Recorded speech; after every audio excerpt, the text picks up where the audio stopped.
ground.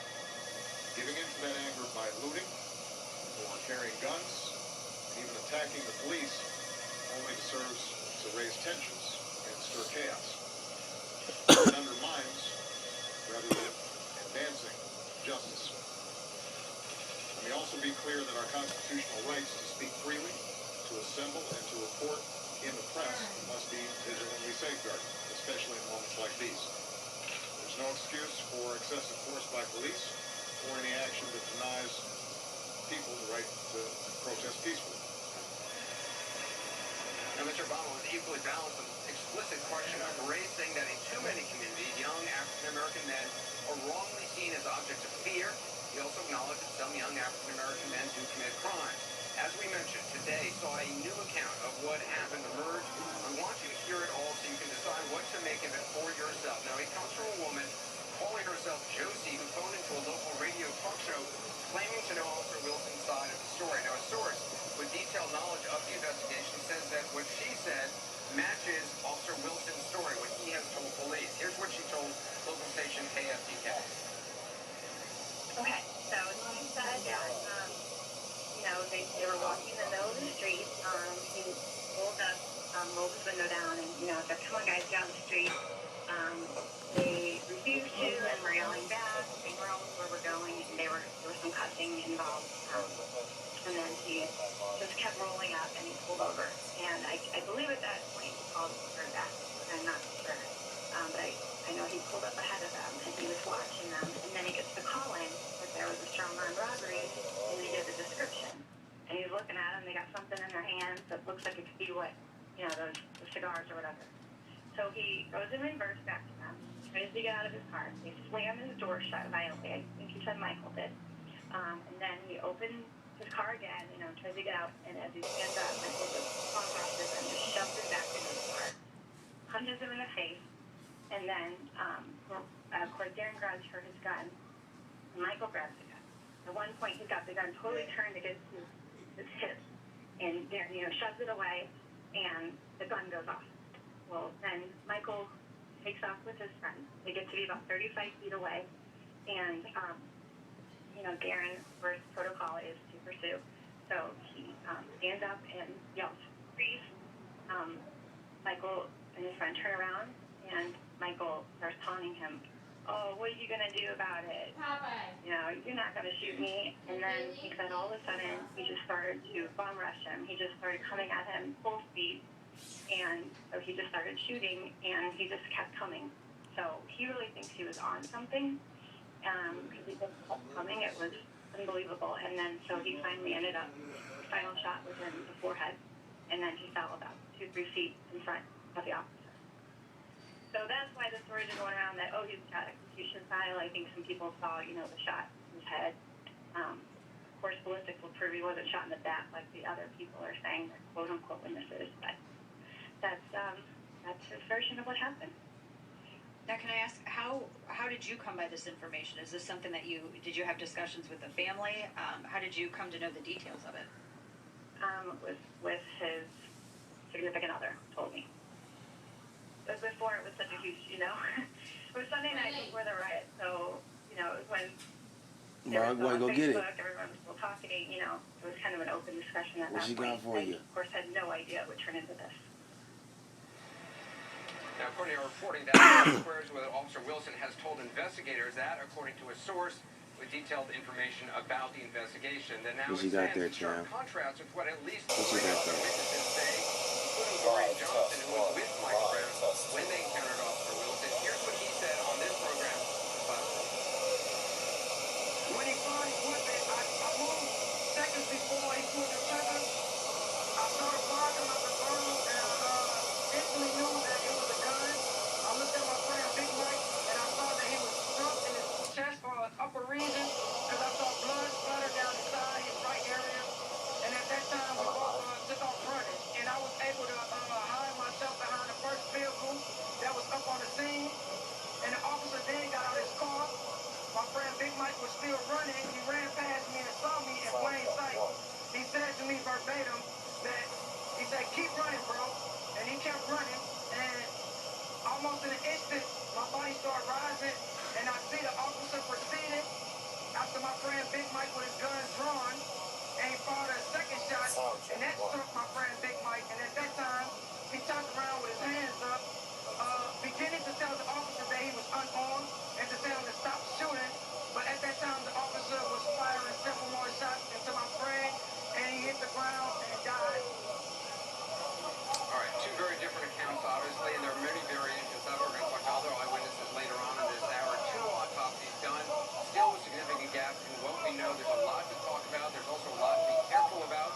With that in mind, I'm joined here by Benjamin Crump, who's representing Michael Brown's family. It's always good to see, although I'm sorry it's under these circumstances. Yet again, I should point out.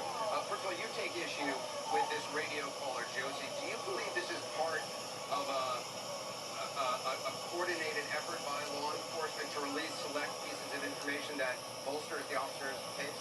Yeah, but I will say, Anderson, what you see here, this is the reason for the mistrust. When you put out stuff like that, there, the due process is due process for the officer and for Mike Brown's family.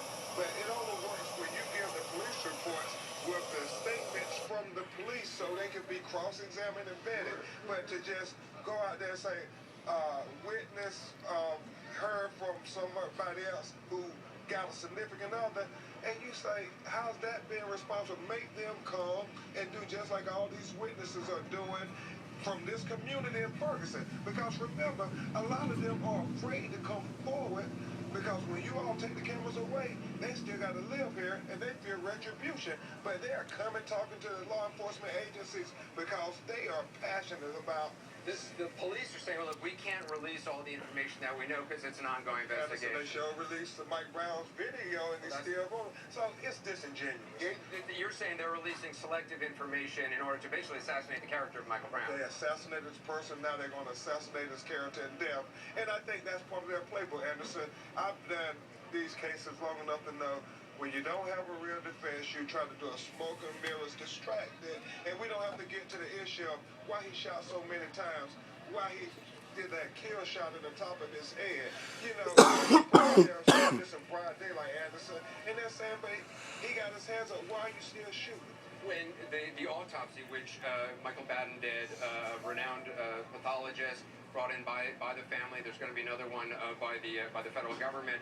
To you, what are the key points in that autopsy? 6 shots, at least 6 shots fired. At least 6 shots fired. Unfortunately, they back up what a lot of the witnesses saying because you have the shots to his hands that is through motion. You have a shot on his hand.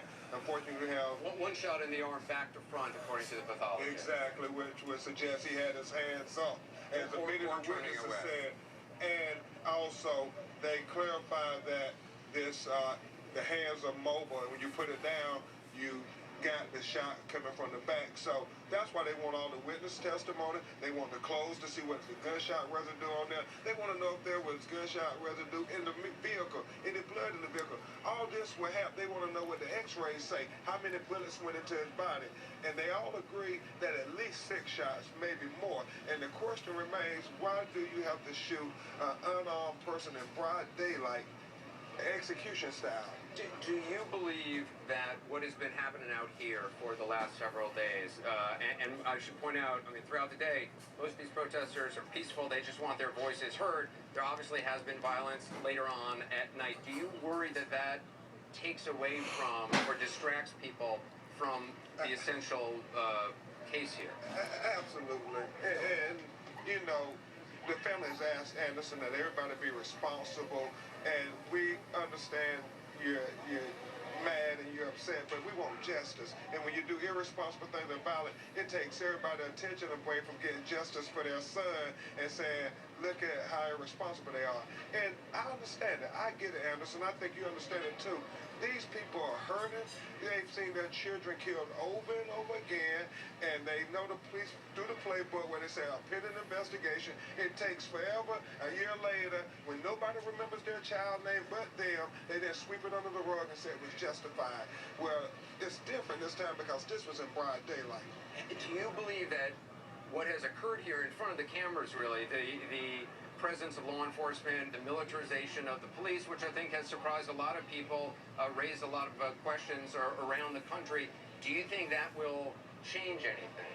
Well, you know, I pray that they take heed to what President Obama said, that they are here to, you know, observe more so than police, because it's kind of hard when you're exercising your First Amendment rights over something you feel passionate about, which is your children. Their right to exist and survive and walk on this earth, and the people who are supposed to protect them killing them, and you're saying we want to speak up for our children, and when we do that, you're going to send the police in to treat us like criminals. So it's a delicate balance. We understand a few people have made it bad for the majority of people who have been protesting very peacefully. Do you believe there are some reports, unconfirmed, that a grand jury may be convened as early as Wednesday? Are you worried about a grand jury? Because a lot of that's in secret. I'm always concerned about a grand jury, because what you want is equal justice. And when things go to the grand jury, it's all in secret, as you say, Anderson, and nobody knows what the prosecutor presents to the grand jury. And so these people need transparency. There's a large distrust there, and they know if the shoe was on the other foot, it wouldn't be no grand jury. They would be charged with, arrested at least, and charged with a crime. And so they're saying, we want equal justice too. We don't want anything unfair to the officer, but what about our children? Benjamin Crump, appreciate talking to you. Sorry some of these circumstances. When we come back, there is a lot more here. We're on for 2 hours tonight. More on the private autopsy, what it reveals and what it leaves unanswered from one of the people who actually conducted